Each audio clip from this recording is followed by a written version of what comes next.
Welcome to Themes to Be Seen. I'm Matt Klaus. I'm Tara Kostic. And we have a show where we talk about and analyze music videos and movies. We have 3 segments tonight. Our first segment is Seen Again, where we'll be talking about The Replacement Killers from 1998. Mm-hmm. Our second segment is Enjoy the Silence by Depeche Mode, and our Themes to be Heard. Themes to Be Heard segment, where we talk about music videos that are influential. And the conclusion, the final part of our analysis of It Follows. At last. It seems like we've been doing this for a long time. It does. But it doesn't seem like half the work it used to be on our old style episodes. Mm-hmm. Our old style episodes, we were doing 18-hour research marathons, and to the point where we'd be snapping at each other, and it was ridiculous. Uh-huh. But this is much easier, much more sustainable. Mm-hmm. Because now it's like Sundays are the day where we totally devote to the show. So we started about noonish, and we just kind of work on it until right up till showtime, and here we are. Dyson says hello. There's a Dyson sighting, everybody. And you gonna lay down? Oh, and he's gone. Go lay on the couch. Yep. Maybe. All right. The Replacement Killers from 1998 with a crazy cast. So it's a crazy cast of 2 main actors and some of the coolest 90s character actors there were. Okay, so first of all, Seen Again, this segment, we typically talk about movies we loved when we were younger, and we rewatch them to see if they still hold up. Now, this was a movie that you have seen. I had never seen it before. It's because I kind of have this reputation as an action movie connoisseur. This was one of the ones that, because in the 90s there were so few great American action movies, all the action movies that came out in the 90s were really toned down. They were watered down. There was no story. They threw story right out the window, and it was just reason to be in the next action scene. This is a breath of fresh air for the action. Like, it's so cool. There's so many very 90s moments, but also classical action movie portions. Yeah, this really did take me back to the 90s, mostly because of the music. The music is very... actually, and I'll, once we get into it, you'll know exactly what we're talking about, because I'm... Especially if you listen on Spotify, because that first song, I looked it up, I'm throwing that right in the beginning of the episode, because it's so great. But yeah, I can't believe this is from 1998. Like, I can't believe it's that old. Directed by one of the great action... And he's not even considered an action director, and I don't know why, because all his movies are amazing action movies. Anton Corbin. But executive produced with huge quotation marks by John Woo. Yeah. You can watch this movie and tell that John and Antoine were standing there together doing this all together, because there's so much of this film that just looks like his Hong Kong films. So this was Fuqua's directorial debut. Which is insane. To this day, many would know him for directing Training Day, the remake of The Magnificent Seven. Yes. Was it? The Equalizer movies. His newest movie is called The Guilty, which is on Netflix. It stars Jake Gyllenhaal. Also, which leads a segue into Southpaw. The first movie we ever watched together. Yeah. Southpaw. So he has these actors that he works with regularly. So Denzel Washington, Ethan Hawke, Jake Gyllenhaal.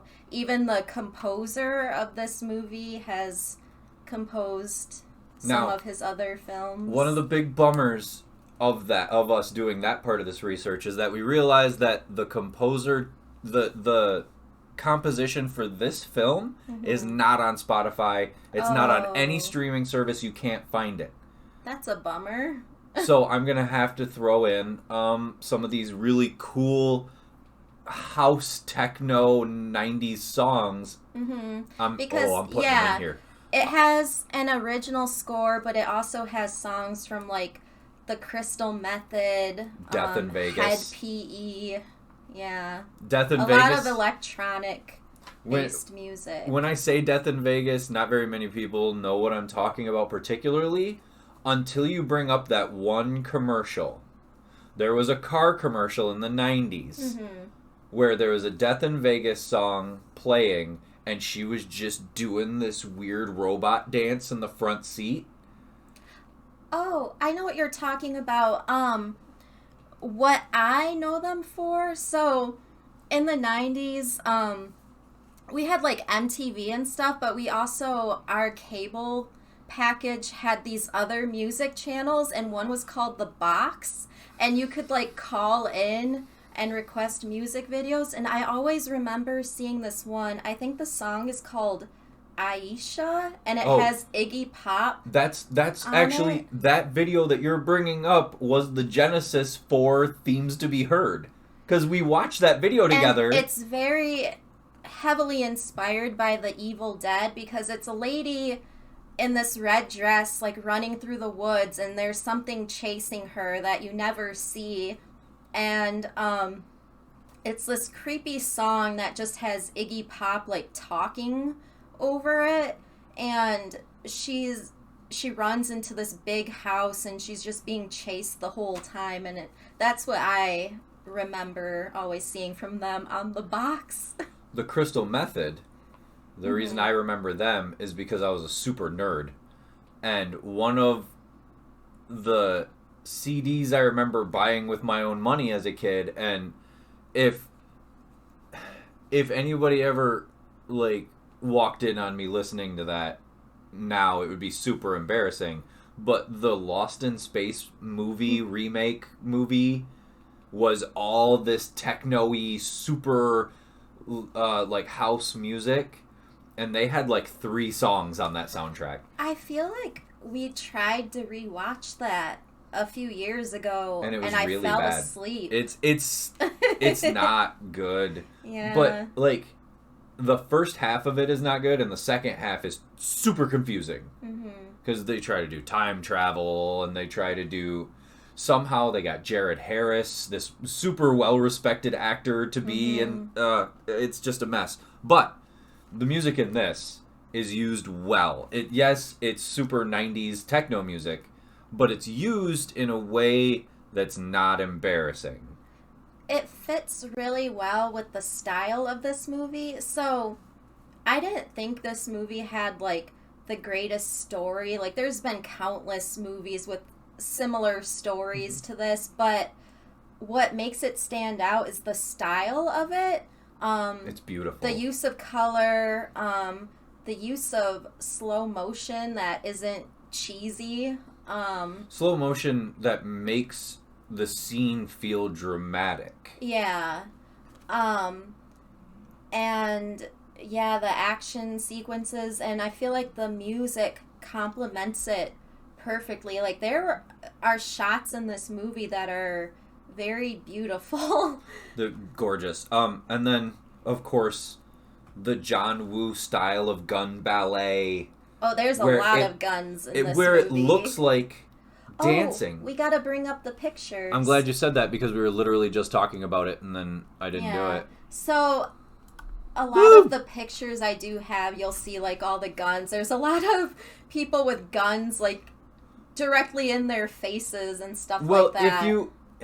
But if you've seen a John Woo movie before, or even an Antoine Fuqua movie, guns are used consistently, but also tastefully. It's not like a Rambo movie or a Schwarzenegger movie where it's just like tons of bullets and they're flying everywhere. Like, it's all in a way where you know where every gun is pointed, you know who's doing what. It has a real impact. Like, in those movies, guns would hit hit something and then explosions and you don't have any real context as to what's going on. Mm-hmm.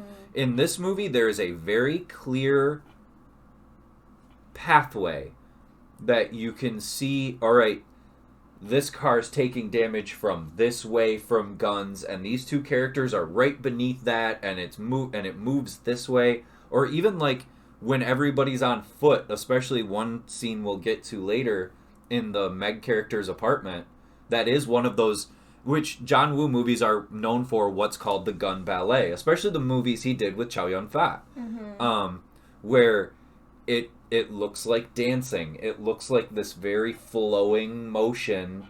He was the first one in film to show somebody using a gun or a pistol in each hand and like moving the camera with them as they like jumped over a desk or something. Mm-hmm. And you see that a couple times in this. So there is a specific scene too where a villain character is shot and they drop their machine gun, and Chow Yun-fat has the opportunity to grab the machine gun, but he doesn't. He just tucks his own guns back in.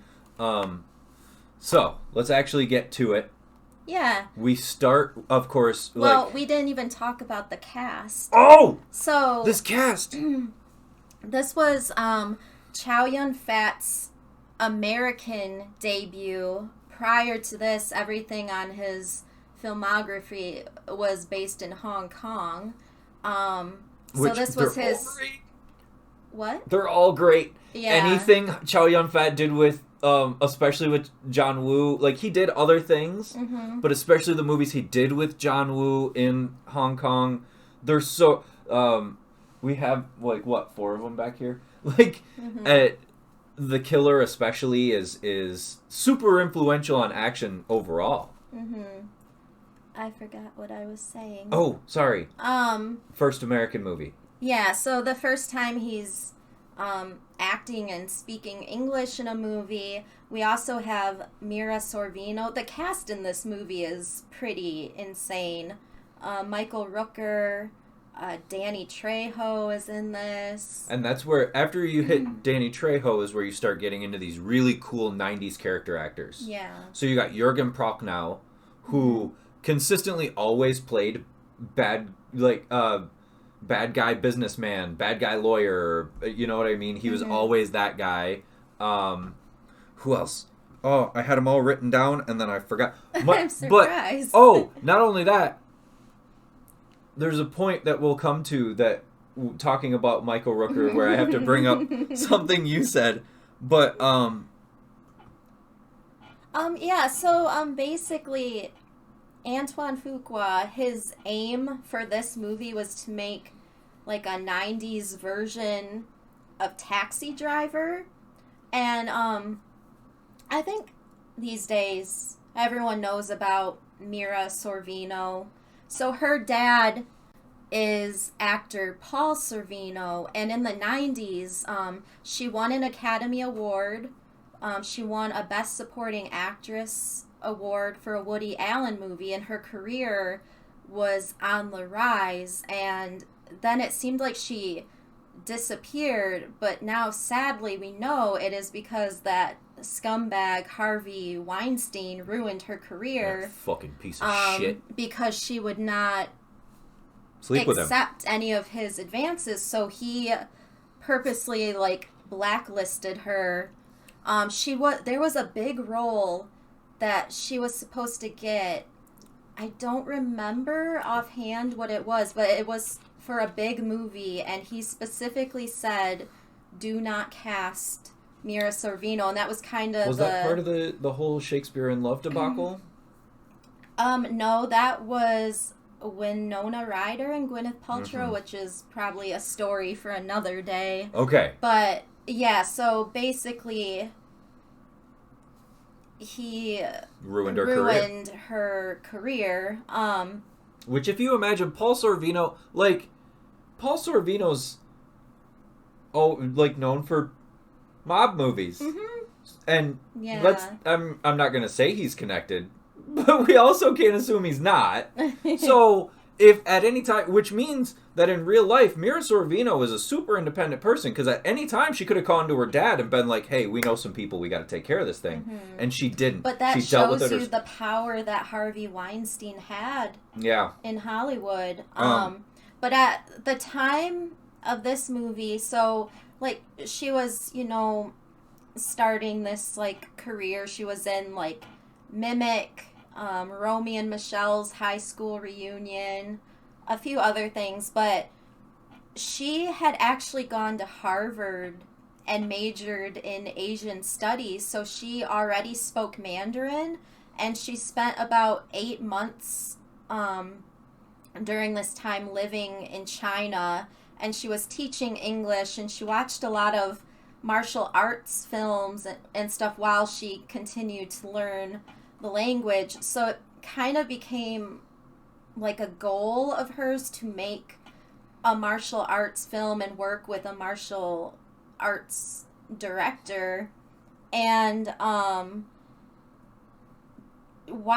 so this movie was made after Mimic, but she still had to go and do reshoots for Mimic where she was screaming, so she had blown her voice out, and Antoine Fuqua really liked the way that her voice sounded, so he asked her to keep it for the character, so it became something she would do on a daily basis before shooting. She would just blow her voice out, and purposely blow her voice out. So yeah, just knowing these things about her, it's already a really sad story, but it makes it worse because she had already won an Oscar, and like she could have had this even greater career, and then this one man just had to ruin it.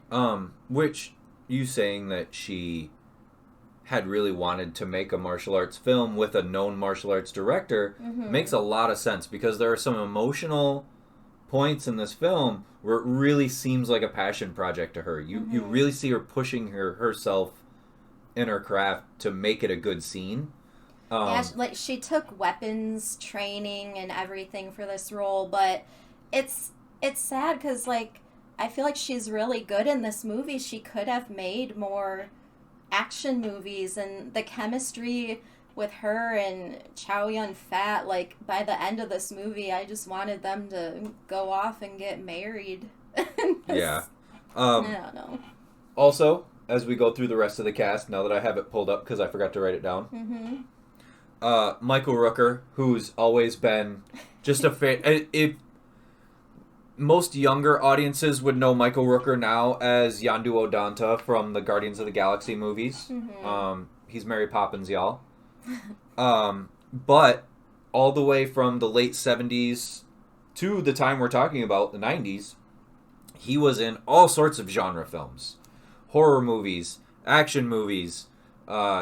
Recently I listened to one of our inspirations, We Hate Movies, did a movie called The Sixth Day, and it's a Schwarzenegger movie where Michael Rooker plays, you know, a heavy, the bad guy's heavies, and they said he's the best part of the movie. He's great. Like, he gives these awesome lines. That's a movie that I've never seen. I think I saw it once when I was a kid, and it went over my head kind of thing, because it's not super action-y.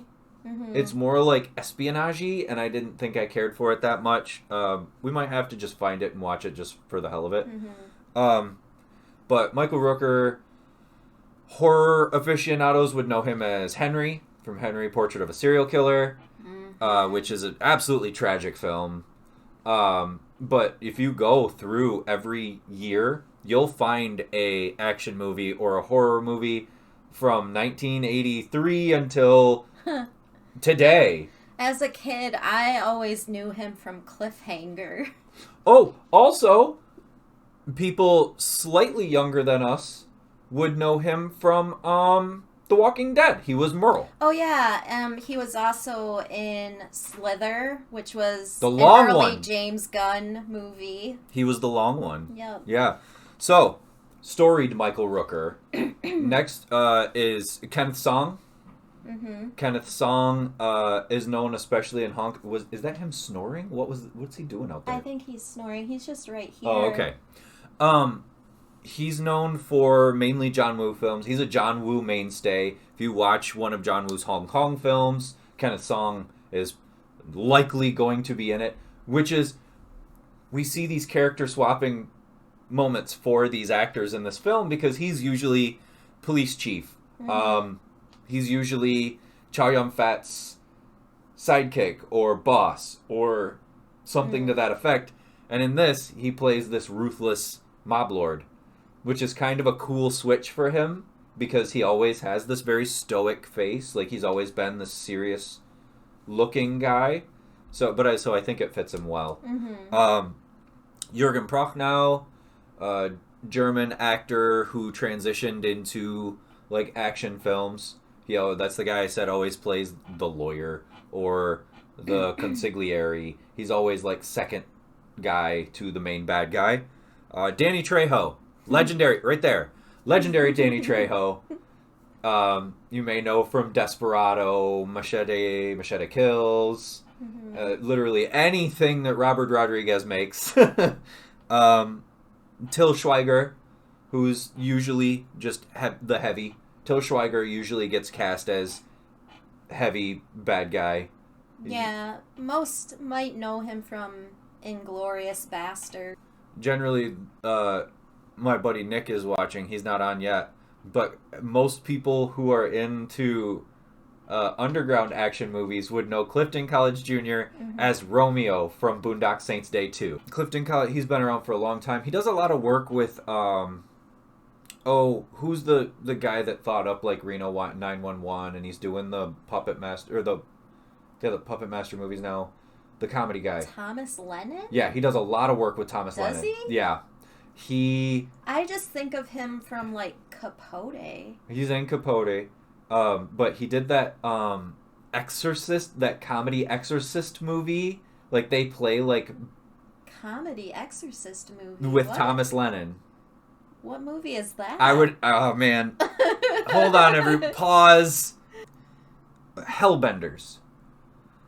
It's him, Thomas Lennon, and Clancy Brown. When was that made? 2012.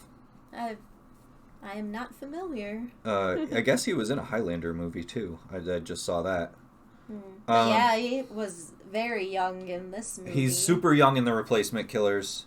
Carlos Gomez, mostly known for police procedurals in the 90s. And then Patrick Kilpatrick, who's also just another guy that you'll see in... He's a lot like Brian Thompson in the sense that you'll see him as bad guy number 5, but you can sit. He's always noticeable. And it's when you see all these people put into this movie and used so effectively, it's kind of cool. So that's the cast. We begin the movie. I didn't take extensive notes on this just because it was my first time seeing it. So I took lots of notes because this was such a cool movie for me as a younger person because I got stuck into this loop of watching how many especially back in 1998, how many Bruce Lee movies not can I watch but how many can I find? There was this thing of how do I find movies from these actors that I love and how do I get to watch them? So at the time, Jet Li was also making his rise, which this movie kind of has a sister movie in the same sense that's not near as good called Kiss of the Dragon. Yeah. I feel like I remember when that one came out more than this one. Well, I don't feel like this one got as big of a marketing push, even though Kiss of the Dragon is not as good of a movie. Yeah. Well, I think this came out around the time Titanic did. So... That's true. Titanic kind of dominated. The opening weekend, like, it did come in at number 2, but then it quickly was dropping off because Titanic was so huge and it kept holding on to the number 1 spot. So. There were very few regularly featured action movies at the time, and this is also right around the dying days of the mid-budget film. So Jet Li was probably the big name in martial arts at the time. You had Kiss of the Dragon, Unleashed, Romeo Must Die, all really close together. Which Romeo Must Die, co-starring DMX, is actually a good movie. People hate on it. It's actually a good movie. Is that the one with Aaliyah? Mm-hmm. Okay. We start out with some cool red font. Like they're not like bloody, and they're not drawn particularly as Asian characters either. But the font is just cool enough to fit the movie. Mm-hmm. And this is where we start with the Crystal Method, their song "Keep the Hope Alive," and it's and it's perfect because he's walking. We get the obligatory '90s club scene. Yeah. We don't see Chow Yun-fat's face. We see him from behind, and he's just making his way through the club crowd. And he gets to this table of these guys doing blow, and it's never made explicitly clear, but these bullets that are inscripted with this Chinese character, it's your time. When it's handed to you, I'm here for you. So he puts this bullet down on the table, and all these guys look up, and before they can even move, he decimates, and it's classic John Woo moving too, because there's one right in front of him, and then he moves his left hand twice, and then he turns to his right, and it's this classic, beautiful. The big thing about John Woo movies is Chow Yun-fat's jacket just flows behind him like a cape.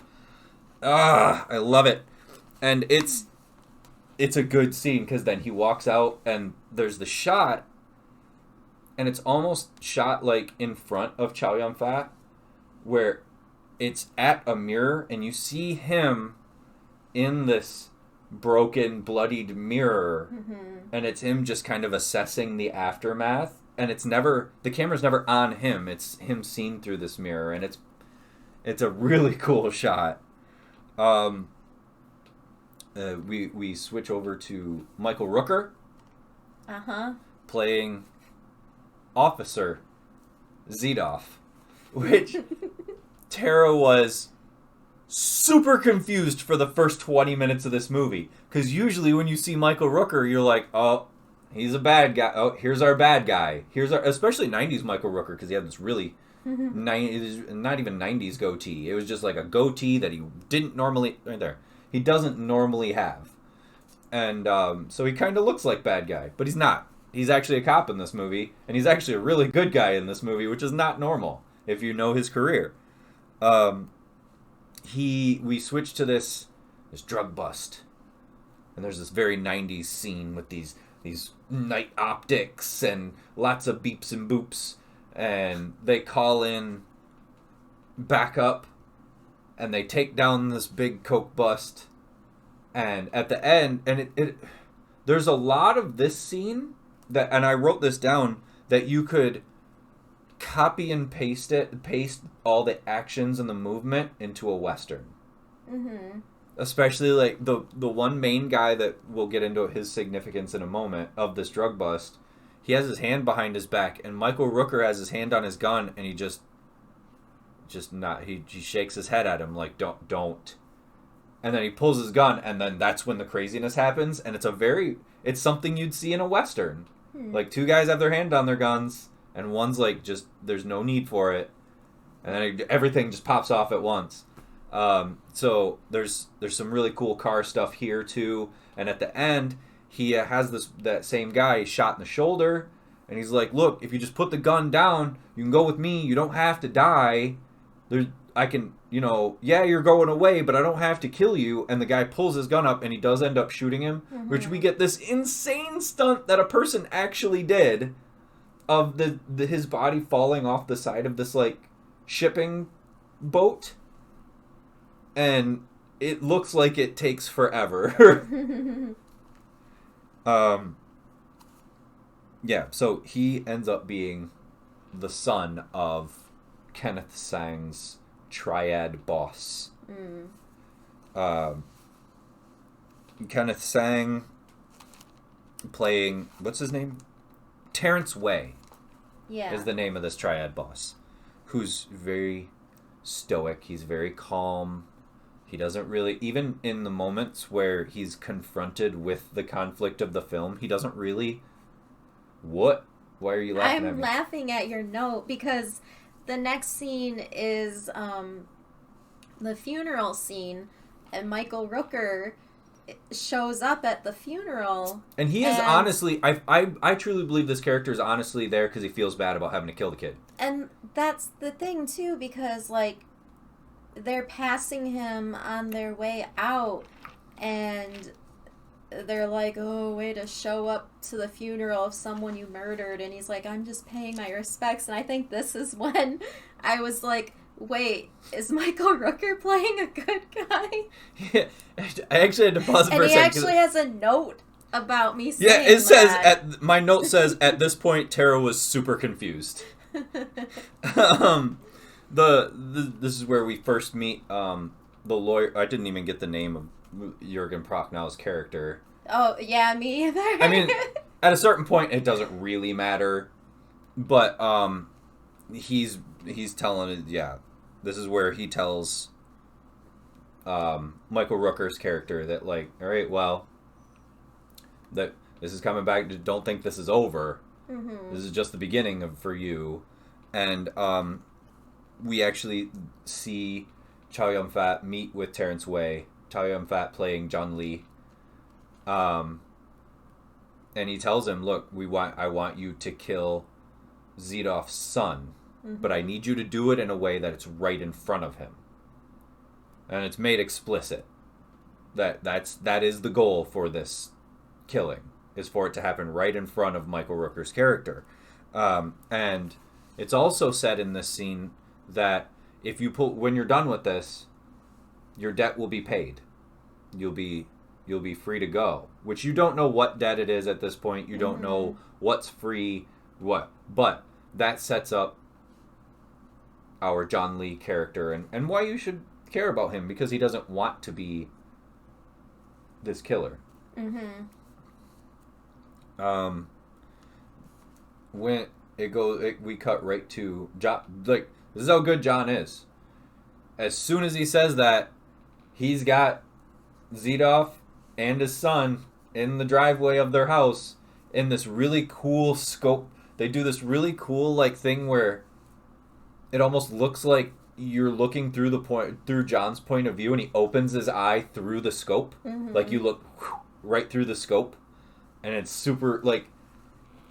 The CGI of it's a little dated, but it goes by so fast that it doesn't look bad. Yeah. And then now we're basically looking through the scope with him for quite a while. Mm-hmm. And we learn a lot. There's no dialogue here.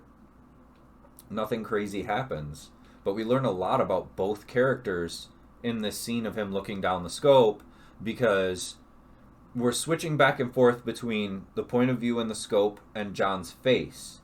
And the longer he looks and the more he watches him play with his son, you see him like start to tear up. He starts to grit his teeth. Mm-hmm. He's got his finger on the trigger, and he's like, he looks away for a second. He looks back down the scope. He looks down. Like, we see his face starts to get really red, like he's getting agitated. And then he takes his finger off the trigger. Mm-hmm. And you can tell he just can't. Mm-hmm. And that whole time, too, you only see the one eye of his. The scope and the gun is covering the other half of his face. So Chow Yun-fat is so damn good. Mm-hmm. He gives you all of this. He gives you this whole story going on in this guy's head with one half of his face. I don't know how many people that may see this know the difficulty of acting in general. But doing that seems like an impossibility. If a director came up to just any old actor and said, yes, you're going to have to tell this whole story, but it's going on in your character's head, you're going to say no words and you're only going to tell it with half your face, you would say it's impossible. He does it quite a lot throughout the movie, too, just with his facial expressions. Like, there's a scene at, like, that arcade place where he's in the photo booth, and I forget the line that she says to him, but he kind of just gives her this like funny look. Or when they're saying goodbye at the end and he's just like staring back at her, and it's like he's saying so much without saying anything. Right, and all he like he says in that ending scene, "I'll miss you." Yeah, but I mean, before then, he's staring at her just for more than 30 seconds. And you know that and that's when my heart was like, oh, I just wish they would get married in real life or something. And let's be very seriously honest. 1990s Chow Yun-fat is a good-looking dude. He's a handsome man. Look at that motherfucker. Yeah. He is... Even Antoine Fuqua. So this was the first movie he directed. So he has both good and bad memories associated with it because this was his first time learning how to work with, like, the Hollywood studios, and he learned more of what he doesn't want when it comes to making movies. But he said that Chow Yun-fat was, like, the most beautiful man and, like, the coolest person on the planet. Yeah. And I believe it. I know I have read stuff about him that even though he is wealthy, like, he lives as if he doesn't have anything. Like, he lives a modest life. Yeah, and he has already, like, made plans that, because I don't think he has children or anything. Him and I don't know if it was his first wife or his second wife, they did have a stillborn daughter, but I don't think he has any kids. So he said that when he passes away, like, all of his money is gonna go to charity. But he basically, like, I'm not sure where exactly he lives, but people see him all the time just in random shops, and he lives, like, on the bare minimum. This would be a good time to discuss the history, and I'm not gonna cry, between Chow Yun-fat and John Woo. One of the greatest actor-director duos in movie history, because they knocked out movie after movie. Like, for probably 15 years, they did a movie a year in Hong Kong. And I defy you to find 2 in a row that are bad. They're hard to find in America. They're super hard to find in America. But if you can find them, there are some pretty easy ones to find, like The Killer and this. But they worked together for so long that, like family members do, they started to fight. And it wasn't just disagreements, it got ugly. Because John Woo has an ego. He knows who he is. He knows what his art means. And he gets upset if anyone questions it. So, at the end of them working together, when Chow started to make suggestions, even after 10, 15 years, John didn't appreciate it. So their relationship that they had going, and they were extremely close, just disintegrated. And I believe this was one of the last times they worked together on a film, even if John wasn't the director. Which is super sad. Yeah. I feel like someday when we talk about, we've talked about just a random, like, movies we love segment, we'll have, because The Killer isn't exactly a scene again, but it is a movie I'd like to do, like, a show on. Yeah, we could do that. And it's just a perfect time to talk about that relationship, because those films, if you see a movie like on Prime or Netflix and it stars Chow Yun-fat and it's directed by John Woo, or even produced by John Woo, watch it. It'll be worth your time, I promise.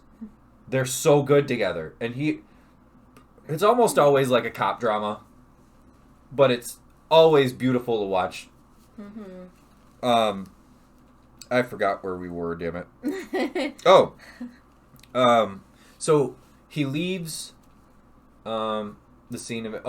After they cut away from John taking his finger off the trigger and putting the rifle down, there's this thing where the camera the camera's like at Michael Rooker's feet, and it pans up, and you see this wind take these leaves and blow these leaves away as if something has changed. It's very, it's almost like a metaphysical showing that something has changed.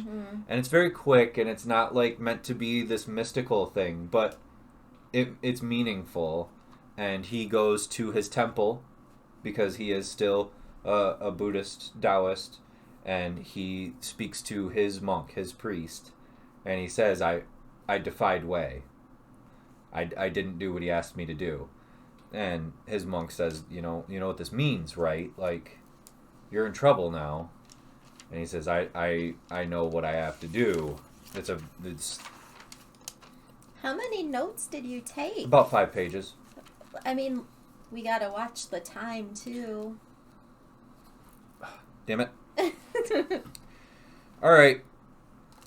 We'll skip a little bit. I mean, we can just talk generally about it, so... Okay. We'll skip this. We'll skip to the character Meg Coburn's office. She's this super 90s looking forger counterfeiter, and her specialty is passports and IDs. He gets referred to her from, what's the guy's name? Eddie. He's kind of a throwaway character, middleman. And he said he typically doesn't like to refer her because she is a lot. She's a lot to deal with. And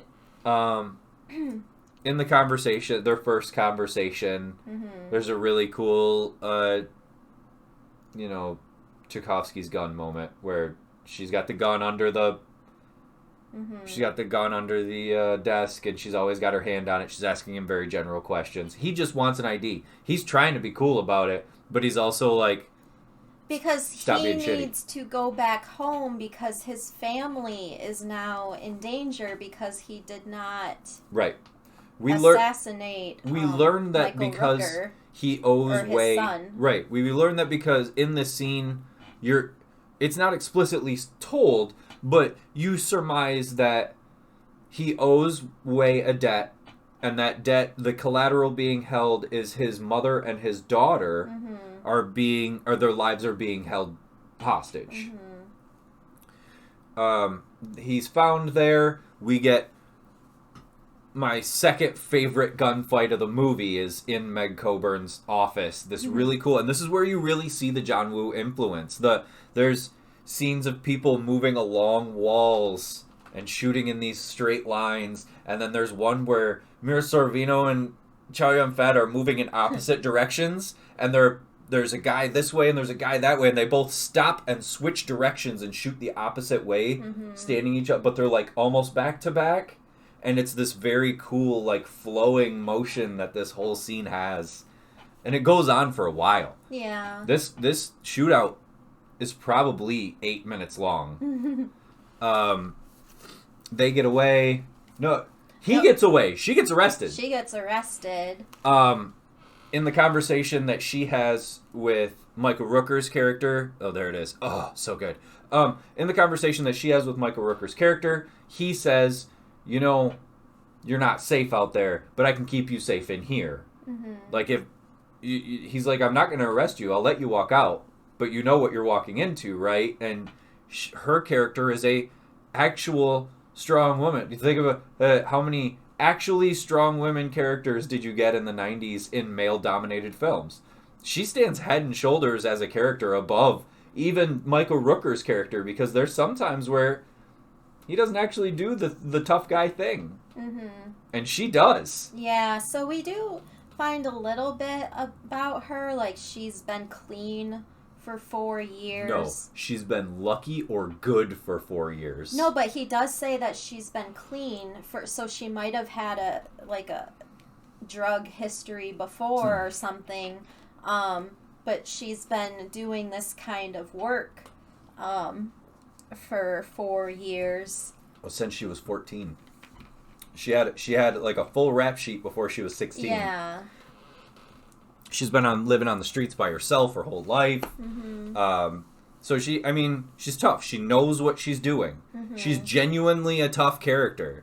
Yeah. Like, it's not this thing of, like, one of the reasons that I have a problem with Kiss of the Dragon is Fonda's character in that is given this faux tough guy, but for some reason, whenever push comes to shove, Jet Li has to bail her out. Oh, that's a bummer. And it happens and it happens pretty often because we're talking about Jane Fonda, who could Bridget Fonda, who very well could have done a role like this one and pulled it off. Yeah, I mean, she was in the remake of La Femme Nikita. Yeah.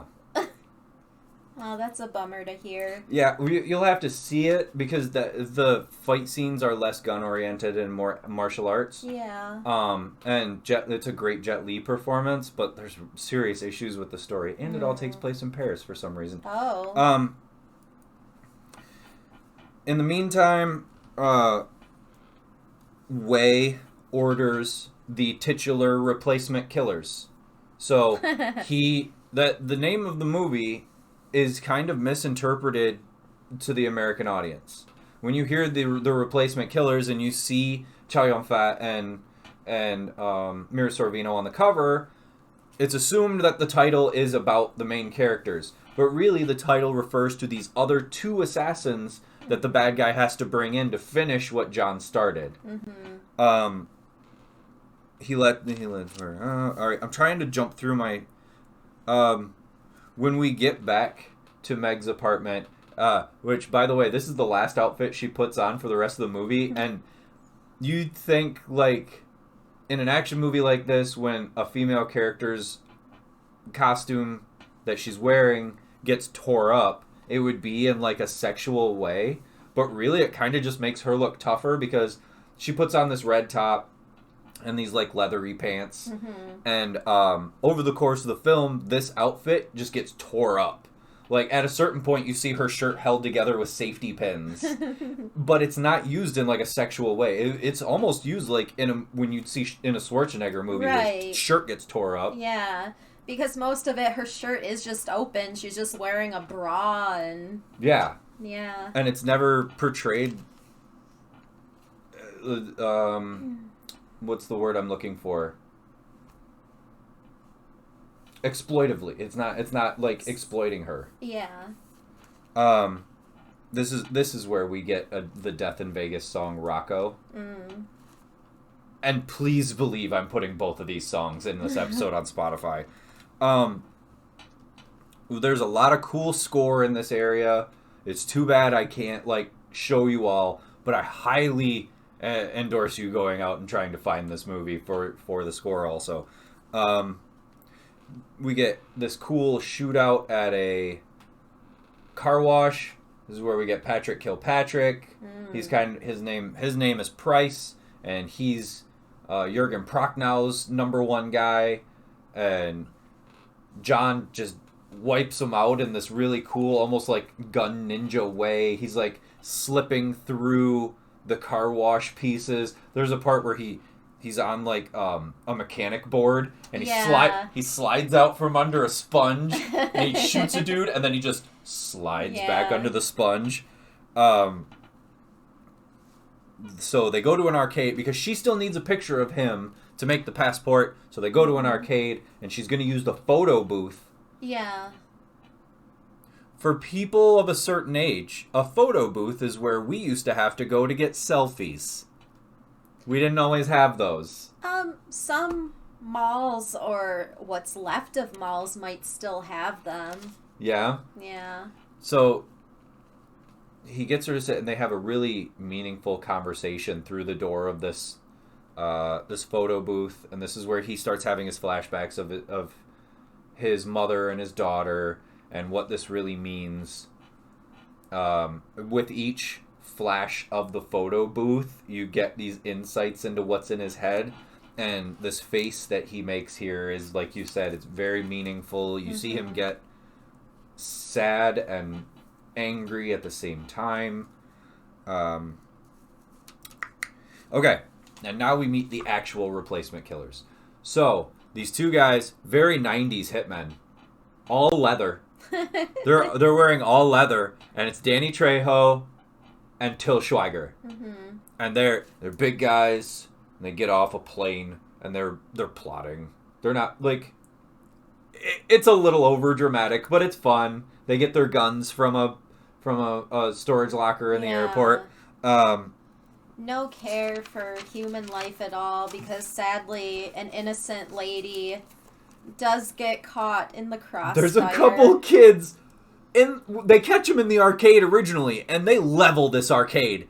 And there's a couple like teenagers that get just blown apart in this arcade. And then as they're running away in a parking garage, there's a really cool thing that Chow Yun-fat does where he's running and he lays down with his hand up and he's shooting this way, like sliding on his back. And they're shooting at him, but as he stands up, they bring their guns up and they just blow this lady driving the truck apart. And that's when, I mean, it seems like too much, but it's effective because it's like, okay, these guys don't care. They're here for one reason, and they don't care who gets in the way. Because then John is kind of just staring back at them, and you can tell, like, he wants to check on this lady. I mean, sadly, it's too late, but he's feeling helpless, and they're kind of staring at each other through the windows of the truck. Yeah. And then, so Meg is like, John, come on. And so they leave, and then the replacement killers hear the police coming up, and they kind of, no words, they turn around and start. This cop car gets cut in half with bullets. Like, and especially they're using like a MP5 and like a Scorpion or something, and they just like bring bullets up where the two cops are sitting in the car, and it's just like, and then they just walk away. They reload and walk away. Til Schweiger looks like he's like 19 in this movie. I know. He looks super young in this movie. Danny Trejo doesn't look he's got no stash. And they don't really exploit Trejo either. At any point, a director could be like, yeah, you're huge, so you got to walk around with your shirt off or something like. There's actually a point where instead of having him speak Spanish, his name is Collins. It's not even like a Mexican name. So like at any point, a worse director could be like, oh, you have to speak broken English or something. And he actually, at one point, said like he talks like a normal person. Most directors have him do like Spanglish and take advantage of Danny Trejo. No, they use him as a perfect action movie bad guy without exploiting who he is as an actor. And they shed cold blood talking. Okay, we're gonna stop here because I actually stopped taking notes. There's a conversation right after this that the Meg and the John character have, because when he first gets her to come with him, he holds her at gunpoint. And she says, we're going to have this conversation again when the gun's in my hand. And we'll see what you think of it then. Which actually is something that comes back later on. Yeah. But in this conversation now, the gun is in her hand. And she brings it back up. Okay, what do you think now about me having to be with you? Having to go with you to do this stuff. And he goes, well, I guess it's your choice now. And there's this really tense moment. And he takes the gun away. And instead of it being like, I'm being hard on you because I want to teach you, he's like, you know better. I'm trying to help you. Don't put the gun in my face. She throws like an ashtray at him or something. It's a really cool scene. She throws an ashtray at him, and he shatters the ashtray out of the air with the butt of the pistol. And he like doesn't even look. He's just But the conversation they have here, she says, I'm just looking for that one thing. That one thing that makes amends for all the bad stuff I've done. That's a later conversation. Well, this is where we're going to stop talking about the story, though. And I think it dawns on him that there's such concept of that thing. And he realizes that he can't just run. He can't run back to China and try to save his family. He has to try to save Michael Rooker's character's son, or else, because she brings up that leaving now would be the same as if he had pulled the trigger back when he had the kid in his sights. Mm-hmm. And it's this moral compass change of the movie that's really, you just see the whole movie switch to, okay, this is what we're doing now. It's not about saving my family, it's about saving the boy. And that's actually where I ended my notes for a reason. Oh, one other thing. Later on in the movie, we get an uncredited Mako appearance. Oh, yeah. He's not in the credits at all. Mako just shows up in a doorway, and you're like, hey! 80s action. He shows up, and then he's instantly killed. But it's Mako. Like, and it's obviously him. Like, it's obviously him. Mm-hmm. And he comes out of nowhere, and he's not anywhere in the credits. So did he just, like, show up on set like, hey, Chow, I heard you were shooting a movie. He's like, yeah, you want to die? And he was like, totally. But I stopped my notes there for a reason. Because I love this movie so much that I want people to hear what I just said and be invested enough to go watch the end themselves. Because some of the lighting, some of the shot placement, some of the like background symbolism of what's left of this movie after the making amends conversation is so cool and meaningful and influential on action films that you do see it in things like Inglourious Bastards. You see it in future Fuqua films. There's so many things that happen in this movie that Antoine probably watched later and went, I'm going to have to do that again because I'm going to do it a different way. I'm going to change it a little bit. But I like that. Mm-hmm. So I really, go watch, like that. Oh my God. Go watch this if you can find it. If you can't find it, put in the comment section that you can't find it. That's one of the things we'll do when we go look for movies, is we'll try to find more copies of this if someone says they want one. Or if you know us, you can borrow our copy. You can just borrow our copy. Gladly. Gladly. Because I adore this film. I really do. Yeah, I was really surprised by it. I thought it would be cheesy, and it really wasn't. It was very stylish. I liked the music. I liked the characters. There wasn't like a love story, but I do feel like it had the potential. And I found myself wishing that Chow Yun-fat, Mira Sorvino, and Michael Rooker would just make sequels or make more movies together. I just really liked the chemistry of all the characters, and I wish we could have seen like more of these people together. But sadly, between Mira Sorvino's troubles with that ugly piece of trash Weinstein, mm-hmm. and Chow Yun-fat's troubles with John Woo, I feel like anything more from that we would have seen from John Lee and Meg Coburn was doomed as soon as the movie started. They could have even played different characters, like in a different movie, like, I don't know. Because they did, every actor in this whole movie has excellent chemistry with each other. Mm-hmm. Even, like, there is a scene between Jürgen Prochnow and Mira Sorvino. Mm-hmm. That's a really cool action scene. There's a really cool action set piece and scene between those two actors that ends up being this awesome, like, cat and mouse game. It moves very quickly.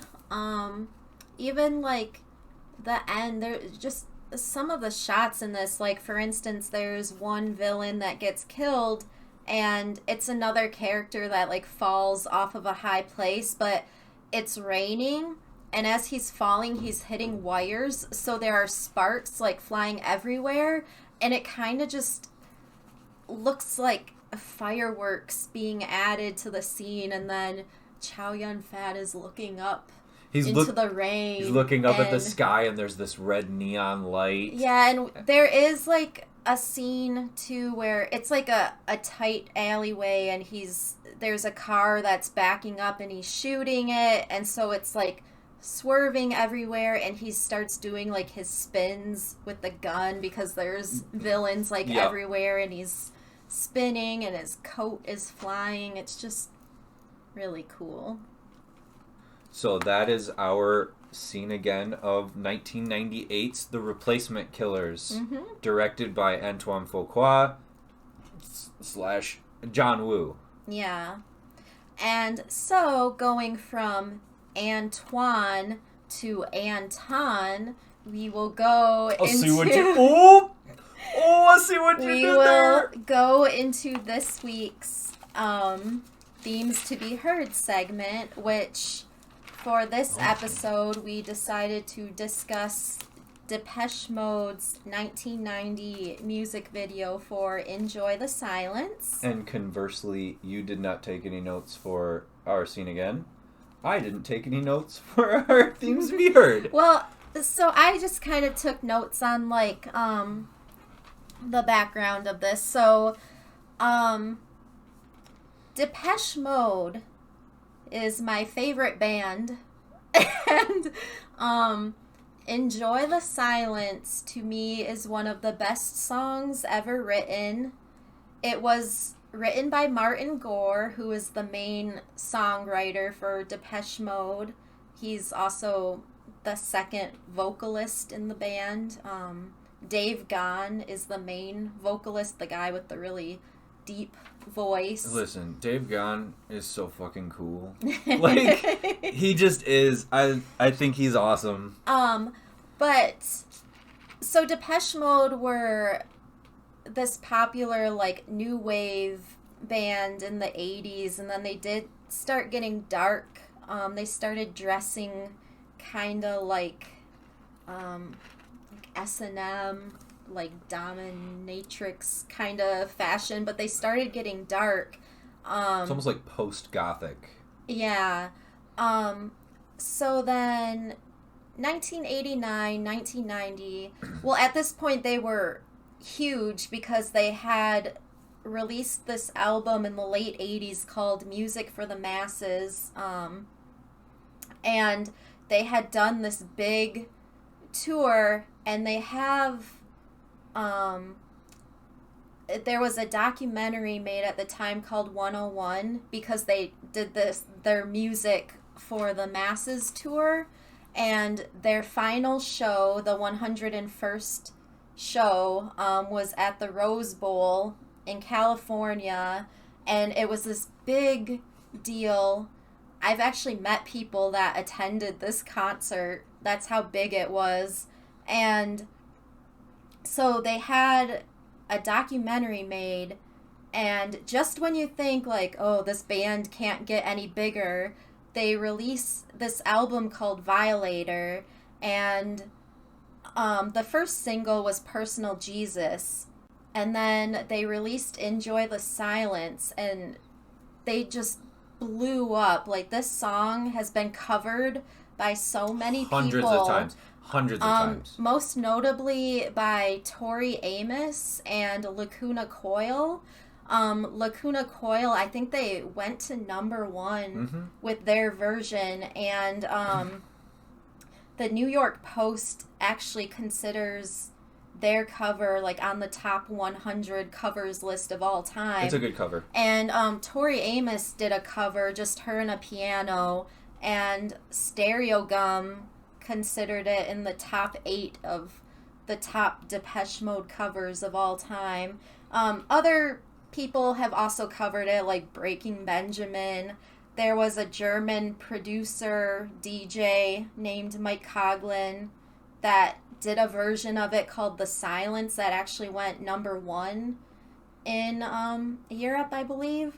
But this song is certified gold in the US and Germany, and surprisingly, as well known as it is and how popular and how many times it's been covered, I don't think it was ever even like nominated for a Grammy. It just won like a Brit.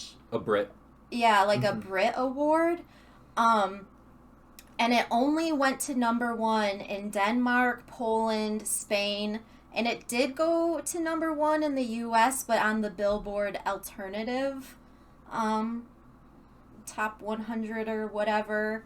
So the song was originally written as more of a ballad, Because as most of you who know the song know the lyrics, all I ever wanted, all I ever needed is here in my arms.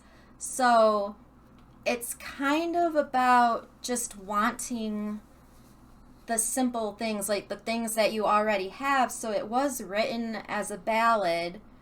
And Depeche Mode at this time was Dave Gahan, the singer, Martin Gore, the second singer, the main songwriter. Who also played guitar. Yeah. At this point, he really started playing more guitar on their songs. Alan Wilder, who is no longer with the group, and many people miss him because he did contribute a lot to the group. And then Andrew Fletcher, who notoriously doesn't contribute anything to the group. Like, there's a big joke. That's not on my copy of Monster Ballad. Hey, Marky Mark. Marky Mark from the Marky Mark, Matty Ice and Marky Mark. So tomorrow night at 10 p.m. on Facebook, YouTube, Twitch, go check out the Marky Mark and Matty Ice podcast. Yeah. Especially if you're really into video games and stuff. They're very entertaining. If you're a nerd, and they're very funny. Yep.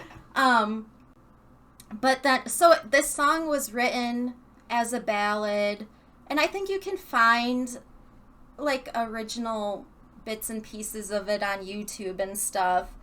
But then Alan Wilder in the studio like suggested they kind of go with a more up-tempo version of it, and that's what you hear on the album. And at this time, they were working a lot with this photographer, music video director named Anton Corbin, and he is most known for his work with Depeche Mode and U2. He has directed 20 of Depeche Mode's music videos.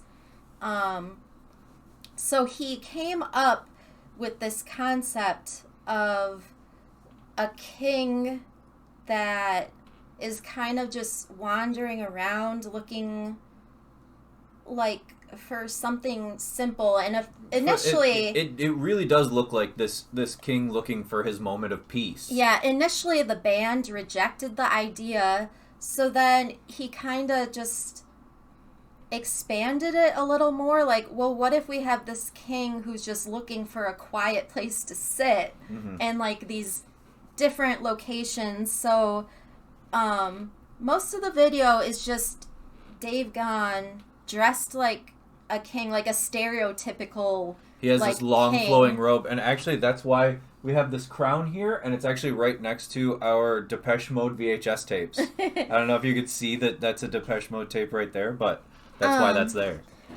So they decided to go with this theme. There's a children's storybook called The Little Prince, and it's this philosophical, like, children's story. And so they kind of used those themes, and Dave Gahan is just walking around, and we haven't put up the pictures for this. We'll get the pictures going, but okay. He's walking around, and he's just carrying, like, a deck chair. And they shot it in, like, the Scottish Highlands, the Swiss Alps, and the, like, parts of Portugal. So we mostly are just following him, walking around with this chair, and he's just a king that has everything except a quiet place to sit. So that's basically the video, and then there are shots of the band in black and white. I also wanted to point out the really cool different interpretations of the Violator album cover, because it's this very simple painting of this flower, but it flashes throughout the course of the video in different colors and palettes, and that's really... Oh, there's the Violator album cover. Yeah. So, Anton Corbin, he photographed, like, a lot of famous musicians, like Bruce Springsteen, but he is most notably known for working with U2 and Depeche Mode. He is now more of a film director. He directed this movie in 2007 called Control, which is about Ian Curtis from Joy Division, and it's this really great movie. But since then, he's directed The American with George Clooney and A Most Wanted Man. Why does that sound so familiar? I know it's based on a book, but yeah, he started in music and mostly did music videos, but so there are two different versions of this music video. One ends with Dave Gahan like looking right into the camera, singing the last line of the song, which is "Enjoy the Silence," and then he puts his finger up like this to shh. And the other version just ends with him sitting on a chair in the snow. And then so there's not really like a big difference, but both versions have like different shots of the band as a group. Now, when I just want to reiterate something. That's a good picture. When Tara says that they shot in Portugal and the Swiss Alps and the coast of Portugal, the Swiss Alps, the Scottish Highlands, I really want to emphasize the idea that these are shots of Gahan carrying this chair, walking through these beautiful landscapes, that they actually traveled the world to get these landscapes, to get these shots of these landscapes. It's actually Gahan because when I was watching it, I was like, there's no freaking, are these matte paintings? Did they just like go to different, like, is it a sound stage? No, they went to these places. Actually, there are some shots that aren't of him. The long shots of him walking in the snow, it's actually the producer of the video, Richard Bell, because Dave Gahan was getting sick of the cold and he left the set. So they dressed the producer up instead and had him do the long shots in the snow. But the video, it's a very simple concept with a very powerful song, and it's very vivid. I love the look of it. It's like lomography, like film photography. It's so vivid. And there are pictures that come up. There's another video of the song. It was shot for French TV, but they actually filmed it on the South Tower of the World Trade Center, right here. Oh, wow. So there's that video as well where they performed it on the World Trade Center. You can find that on YouTube. But yeah, that's pretty much all I have. It's one of the best songs ever written. A very simple concept for a music video, but very iconic. Just the look of him dressed as a king and walking around with this like lawn chair, because he's this man that has everything and he just wants a quiet place to sit. And that is Enjoy the Silence. It is, and it's an excellent song. I feel that it's a super influential video on the art of videos, because it really did bring, because at that time music videos were mostly just performance shots. They were mostly performance pieces. Especially coming from like all the hair metal videos and stuff. So to take a music video and turn it into this artistic auteur piece probably put a lot of people on their heels the first time they saw it. Like, oh wow, you can tell a story in an artistic way with a music video. And then actually from then on, we start to see a lot of music videos that are these intricate stories that go with the song. And that from here to about the possibly late 90s is where we get all the great music videos. Yeah, I remember being really young and like on VH1 and MTV, they always were coming out with those lists of like the 100 music videos of all time. Like, music videos were a real art form.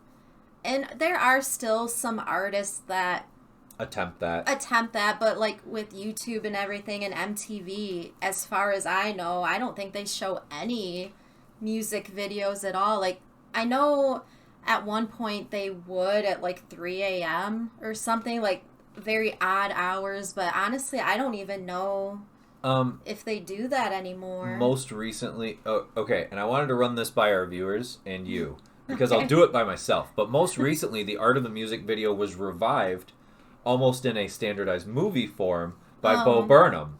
Mm-hmm. Bo Burnham's Inside is basically a collection of music videos set to his songs that really tell these short stories, but also this longer narrative throughout the course of the movie.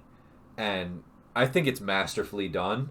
And one of the things I actually want to do is track by track go through it and analyze each one. For Inside, too, I feel like I read recently he filmed it in the Nightmare on Elm Street house. I miss watching music videos at night with friends. Yeah, totally. So do we, Mark. Totally. Okay, so my first job, I worked third shift, and like, at that time, I was more into like MTV2, like, or Fuse. They didn't, yes. Fuse. And where I worked, there was a VCR, so I used to have so many VHS tapes with like random music videos, or like MTV had like making the video, and I had all of these episodes of like My Chemical Romance making Helena. Yep. And there was Subterranean on MTV too, and the VJ. Is that where you got your name? Is it Yeah. really? Yeah, That's that cool. Was because that's how I first heard of like MIA and Franz Ferdinand. Really? And yeah, because the VJ's name was Jim. I don't remember his last name. That's where I first heard of like the Yeah Yeah Yeahs. They used to play. See, I just had cool college friends who that's all the stuff like, they listened to. I wish I still had all my VHS tapes, because I have so many like episodes. Like Sunday nights, I think, was when Subterranean was on, and like artists like you might not know, like Tom Veck. He was like this British singer-songwriter. Like, he used to interview like all these like obscure artists, that like Block Party. That's how I heard about Block Party. It was such a good time in my life, and I think that VJ ended up going to Much Music or VH1 or something. I wish I could remember his last name, but like, I remember the mid-2000s, early mid-2000s was the revival of Headbangers Ball. So that's where heavy metal, it was like just post-nu metal. All of the heavy metal bands started getting enough music to make videos again. Yeah. And they would try to do cool videos. I mean, every once in a while you'd see something by like Cannibal Corpse from the 90s where it's just like gore. But there were some cool videos, but the problem with those is a lot of them were just performance pieces. Yeah, I was super into... I experienced Franz Ferdinand on some weird music site. I couldn't remember what it was called. Oh, I've been listening to a lot of Franz Ferdinand because in movie news, which we weren't even planning to do tonight, we watched the documentary about the Sparks Brothers. Sparks!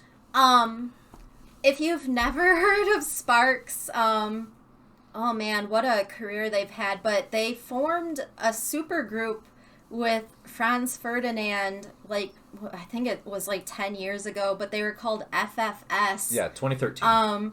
But yeah, the documentary was made by Edgar Wright, and such a fascinating. It's like 2 hours long, but they had it's like 3.5 hours long. This band, it's just these two brothers, and the career they've had, like they were even influential, like on Depeche Mode and like all these other bands. And one of the things that, especially Simon Le Bon from Duran Duran is talking on this documentary, and he says... Oh, he's not in it. Who was Nick it? Rhodes and John Taylor. It was Nick Rhodes. Yeah. He says, whether or not you know it, your favorite band... Whether or not they know it, your favorite band was influenced by Sparks. Mm-hmm. Because someone that they were influenced by was probably influenced by Sparks. Yeah. You can follow their career back far enough to where they influenced somebody that you like. Yeah. So yeah, we've been listening to a lot of Sparks. Well, I listened to FFS, and then I went and listened to Franz Ferdinand, just to like compare, because Sparks does this very ethereal, like dream pop music, and Franz Ferdinand fit in there. And then you listen to Franz Ferdinand stuff as a band on their own, and it's a little more old rock oriented. And Franz Ferdinand just wanted to make girls in the club dance when they came out. That was what they wanted to do, and oh my god, I used to love them so much. I used to have a Franz Ferdinand t-shirt that I wore all the time. I just remember that Take Me Out video was so cool. Yeah. I loved like their first album on AOL Instant Messenger. One of my very first names was Dark O Matinee because they had a song called Dark of the Matinee. Speaking of Duran Duran, you should hear me sing Hungry Like a Wolf on karaoke. It's absolutely horrible. That's fine. Where do you do that? Where do you do you gotta tell us where you do karaoke. Because what? Dude, I'm there. It'll be you, me. Now. It'll be you, me, and I'll bring my buddy Adam. He'll do his rendition of Chandelier. We'll make it a night. Oh man. But this was fun, like because this is such an influential music video. We have the chance to talk about music videos as a whole. Yeah. Well, if we're kind of going down that music route now too, so we're kind of talking about the Sparks Brothers documentary, but on Thanksgiving, Disney Plus just released the Peter Jackson documentary for the Beatles Get Back. We've only watched part 1 so far, but it ended on such a cliffhanger. Hooligans, it had a fire though. Hooligans had a fire? That's a bummer. I haven't been there in a long time, but I remember that was a cool place. That's out that way. Oh. It's out that's like it's not near other bars. But yeah, if you're a fan of the Beatles, Peter Jackson just released this whole 4 hour each part is like 4 hours long. The whole thing is 7 hours, but the first part was released on Thanksgiving, so that's what we watched when we got back home. And it ended on such a cliffhanger because it was right when George Harrison left the band, and then the rest of them were gonna go to I think John Lennon's house and kind of figure out what to do, and I guess they were fighting. They talked to George, and all it says is they talked to George. It did not go well, and that's how it ended. And we were like, no! The whole thing is out now. They were just releasing each part like each day, but I believe the whole thing is out now. But if you're a fan of the Beatles, there was when Let It Be was released, they were making like a documentary at the time, and the documentary when it was released, I guess, did not go very well. Like, it did not make them look like in a good light. It was edited in a way to make their fighting look worse than it actually was. Yeah, so Peter Jackson somehow got like all the footage and like edited all back the originally. audio that they could salvage, and it is really fascinating to watch them, like how they write songs. all the goofing off they did. Like, I was laughing out loud. There are multiple points where you see somebody halfway through rolling a joint. Like they've got the paper in their hand and they're just talking. You never see them smoke it, but you'll always see them like. But there are moments where like McCartney and Lennon, they're just playing their guitars, like looking at each other, and then it's just magic. Like, and they'll start playing like an old 50s like rockabilly song, like rock song, and they'll look at each other, and one of them will play the riff, and then they'll lock eyes, and then they'll just start playing the song together, and then. It's just like it happens. Yeah. And it's so cool. But and my whole life, I'd imagine George, because my mom was a George Harrison fan first and a Beatles fan second. I think George is my favorite Beatle, and you still have never finished the Martin Scorsese documentary on him. Didn't I fall asleep? I think I fell asleep. I think so, because that one is long too, but it's called Living in the Material World. Yeah. But watching that, just George was my favorite instantly after watching that. So growing up, I'd always assumed that when George left the Beatles, it was like a half-baked, fuck you, you're cool.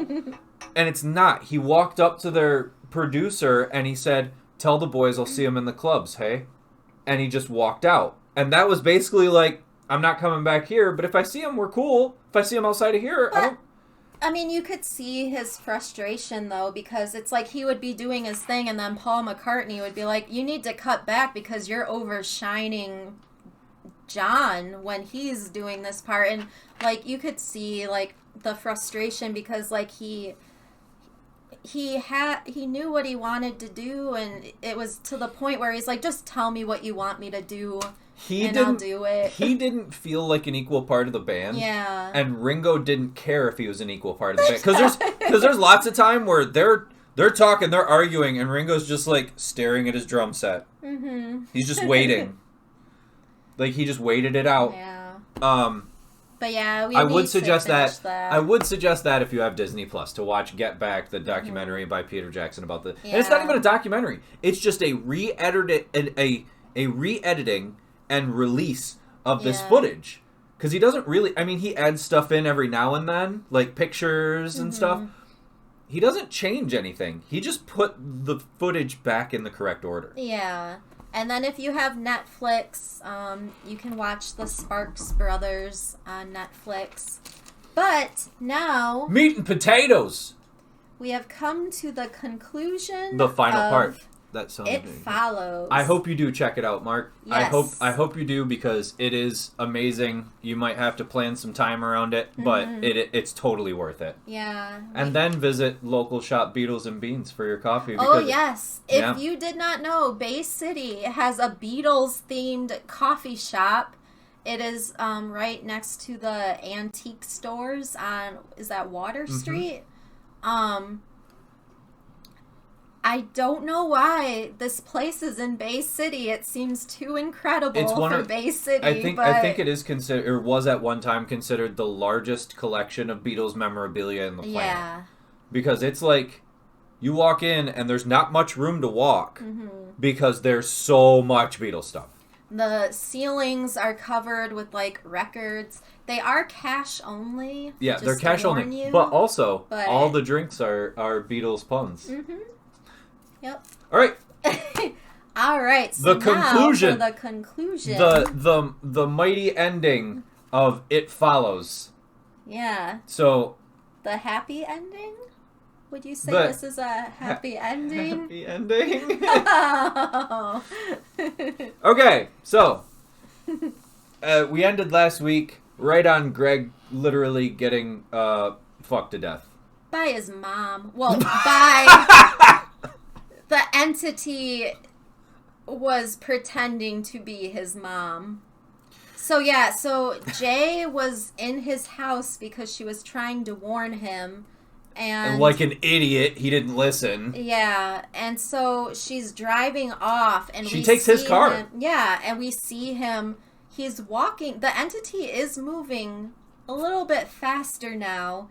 And so you see him like out the back window, just kind of walking a little fast after her, but she drives off into the woods. And so she's sitting on the top of her car, just kind of staring up at the trees. Well, she, like, cries herself to sleep. Yeah, she's sobbing because she feels horrible. She feels like Greg's death is her fault, and she's feeling worse about passing it on to him. And so she sleeps on the top of her car, and I'm not sure how far she's driven, but she has bought herself some time. And she wakes up in the morning, and she's actually right by a beach, and she hears voices. She hears the music coming from the boat. Yeah, and there's a boat out on the water, and there's like 3 guys on the water on the boat. And so she starts like taking off her clothes and going into the water. So you're assuming she's going to go out there and try it again with these guys because they happen to be on a boat. We don't actually know what happens. So Cuts right away. She's driving back, and she is wet from being in the water. And crying. And she does look upset, but we don't know if it's because she did pass it on to one of them on the boat, or she decided last minute not to, because in the next scene, Paul asks her, like, well, have you thought about passing it on? And she's like, no, but we don't actually know what happened. Well, we do, because she very quickly says it'll be here soon. So we assume it's safe to assume that she started on that path and then decided against it. Yeah, so at this point, she's Kelly and Yara are sleeping in the room with her. They're on her bed, and she's sleeping on the floor. We did skip one kind of important thing. What? A piece of symbolism is that when she gets home, we see that her pool has been destroyed. Oh, yeah. So her pool is empty, and, like, a part of the side is kind of just... Broken. It's broken, and it like there's a layer of water in the bottom, but it looks like all the water has run out one side. Yeah. Which, if you've seen our past segments on It Follows, that pool was her safe space. That's where she felt strong. Mm-hmm. So she is completely vulnerable at this point. There is no strong place for her. Yeah, so they're in the room, and she's to the point where she has chairs propped up against the doorknob of her bedroom, like in case it does show up. And so this is when Paul comes over, and she lets him in, and they're talking, and he's trying to suggest to her to pass it on to him, but she doesn't want to, and he holds her hand, and he does try to kiss her, but she wants nothing to do with when it. He brings it up, the way she rejects that is that it comes off as the rejection of a sexual advance. Mm-hmm. Like, she's not considering him doing it to help her. She's doing it in the way she's rejecting, like saying no in the way she feels like she should have said no to Greg because Greg just wanted to have sex with her. Mm-hmm. And that is something that comes up. Paul is like, well, I liked you. Why didn't you pick me? Why did you pick Greg? And she's like, I thought he would be okay. He wasn't scared. And plus, we slept together in high school, and it wasn't a big deal. And so then Paul is still sitting on the floor, and she goes to look out the window, and we do see there's a cop car over at Greg's house, and that front window that had been broken into is now boarded up. And so Paul looks up at Jay's mirror, and again, we go back to like one of the earlier scenes we saw. One of the earliest. That she has these pictures on her mirror, and one of them is of her in a pool, and it looks, you can kind of see like the background, like it looks like a public pool. And so Greg is like, do you remember where we had our first kiss? And he's like, do you trust me? Paul. Did I say Greg? Yeah. Greg's dead. No. Greg's dead. So, yeah, so then the next scene, we see all four of them getting in the car, and then the creepy neighbor kid who was spying on her earlier, he's riding his bike, and he kind of just pulls up on the sidewalk, and he's watching them all getting in the car, and they have like these like bags and stuff. Which, in the past, where this kid has looked more like a voyeur, he's looked more like a unwanted watcher. Now he seems concerned. When he rides up, he stops his bike and he leans forward. It's more of a concerned body language than in the past when he's hiding behind a fence with only his eyes showing. So it shows the humanity of that kid as opposed to what we saw in the beach house. Yeah. And so they're reversing out of the driveway, and we get like a close-up of Jay's face, and she kind of looks up, and then we see a naked man standing on her roof, and she's visibly upset. But now I've read like a few blogs and stuff, and it kind of makes more sense now. If you remember, so that's why with this movie I feel like I see different things every time I watch it. But in one of the earlier scenes, we saw a picture of Jay as a child with her grandparents, and this naked figure that is now standing on the roof. He's not moving or anything. It's almost like he's flexing his muscles. Yeah, he's just standing up there staring at her. But that is the actor, the embodiment of her grandfather that is standing on the roof looking at her, because it can show up as people you love just to hurt you more. And so they drive, and then we do see them like walking kind of in this more deserted part of town, and Yara is talking about how at a certain point her parents stopped letting her go past a certain street. I think it was 8 Mile, because that's where the city starts and the suburbs end. And they're talking about how, because thanks for that. It's blurred out. Yeah, I know. I was like, thanks. I appreciate that. It's blurred out. I don't have to do that in post. But again, it's like the themes of like the economic hardship, and their parents. This was a place, so they're heading to this like community center where they used to go swimming as kids, and at some point their parents no longer wanted them to go there, because it was more like in the city, like. Well, also, all of us have that place in real life. For me, there was a local rock venue called Jamestown Hall. Which we used to go there and just watch local bands play and jam. But at a certain point, Jamestown Hall went from the local music venue to the local place where everybody went to do drugs. And there was that change as everybody who went there aged. There was this what's the word I'm looking for? This corruption of it. From this innocent thing where, oh my God, isn't it cool we have this place, to something that was the opposite of that. Yeah, and I believe everybody can kind of resonate with that. So now they're walking back to this place their parents didn't want them to go to anymore, and Jay is like, oh, my mom told me the same thing about like, oh, this is where the city starts and the suburbs end, so don't go there anymore.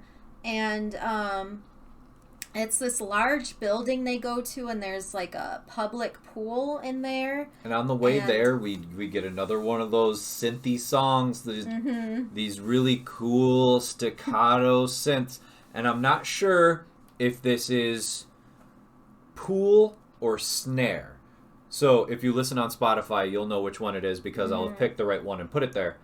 But I am going to put one of those songs right here.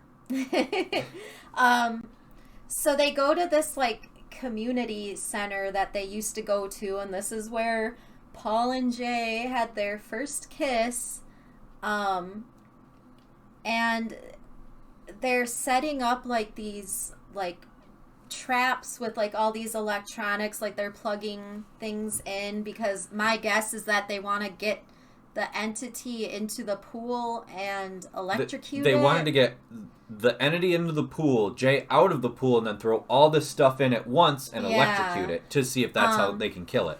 And so Jay... There's typewriters and TVs and all just any small hair dryers, anything they could get to plug in with an extension cord. Yeah, so Jay gets into the pool, and as we've talked about a lot, she loves water. She loves to be in the water.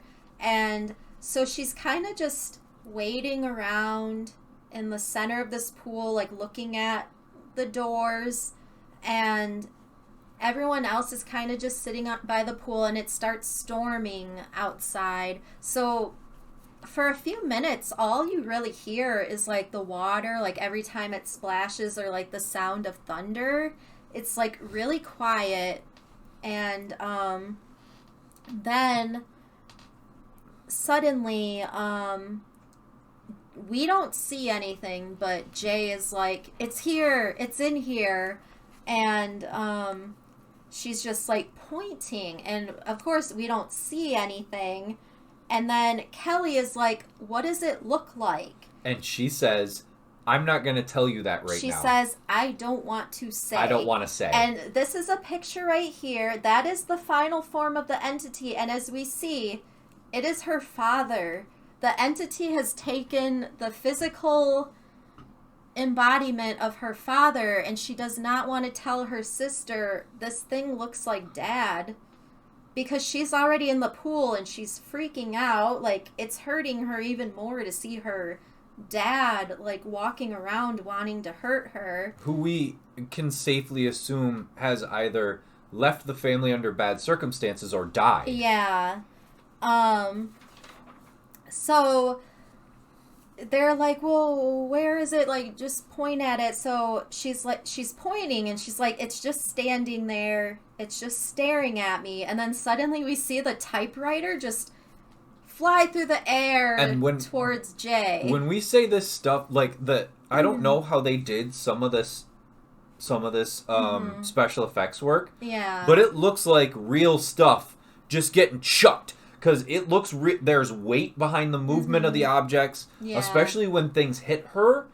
When things hit her, it looks like there's impact. Yep.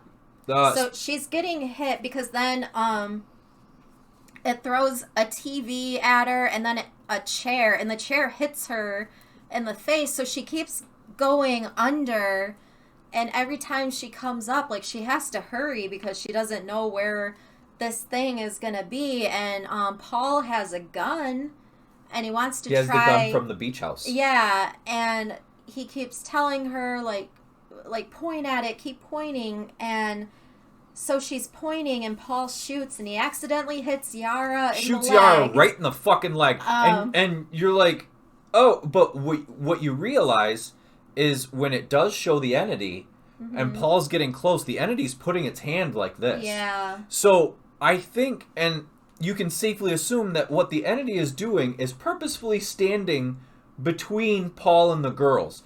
It's purposefully putting itself so that if Paul shoots that gun, he's also shooting towards Kelly and Yara. Yeah. So then Kelly goes to one of the bags, and she like pulls out this cloth, and she's kind of just like waving it, and then she throws it, and you see kind of the form. It's so cool because there's nothing like, and I believe it's just because of the gravity of the situation and the music and how this scene is set up, that when she finally hits the entity with this tablecloth and it just stays there, everybody kind of freezes for a second because nobody else can see this other than Jay, but now it's right in front of them and they can definitely see it. Now, credit to Paul, because the first thing he does is shoots this thing right in the fucking head. Yeah. Just bang! And it falls into the water. Mm-hmm. But now we have a new problem, because it's in the water. Yeah, and so this thing had been, like, throwing the TVs and stuff in, but I'm just assuming because it had been storming, like... And the building had short-circuited. Because after it throws the initial typewriter, you watch, the lights go out and then come back on, and it's just the auxiliary lights for the building. Mm-hmm. If you don't live in Michigan, most public buildings have auxiliary power because we have a pretty consistent form of power outage. Yeah. So Jay is trying to swim really fast in the water, but it does grab her by the foot, and it's kind of just pulling her under. And this is a bit symbolic also. Yeah, so Paul is still, like, shooting into the water, and he hits it again in the head, so it lets go, and they pull Jay out, and we do see that she has, like, marks on her ankle, and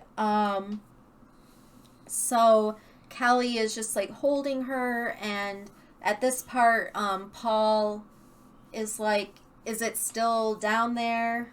Like, do we need to keep fighting? Yeah. Because what do we do? And so Jay is crawling toward the pool, and we get another one of those point of view shots of her hands, just her hands, which now, looking back, we had these shots throughout the movie of just her hands, and I'm thinking now, like, maybe it's just us seeing things from her point of view, like, because as the audience, we're gonna see the entity when it's on the screen and it's coming after her. No one else can.